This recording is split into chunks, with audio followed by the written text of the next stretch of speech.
৫ নম্বর অঙ্কটি এটি ময়মনসিংহ বোর্ড ২০২৪ এখানে যেটি দেওয়া আছে x আর রুটের মধ্যে আছে 3 আর এই পাশে আছে √2 হলে x এর মান কত? এভাবে দেওয়া আছে। তাহলে আমরা এইটা জানি যে রুটের মধ্যে যেটা থাকে সেটা পাওয়ার তত হয়, তার মানে 1/3 হবে এখানে।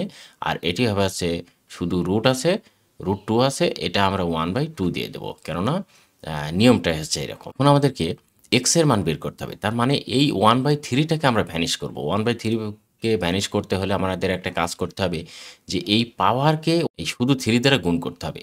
তাহলে 1/3 এখানে আছে, এখানে যদি 3 দ্বারা গুণ করি, আবার এখানে 2 আছে, 1/2 আছে, এখানে যদি আবার 3 দ্বারা গুণ করি, তাহলে কি হয় খেয়াল করে দেখো, এটা কেটে দেয়, শুধু x থাকে।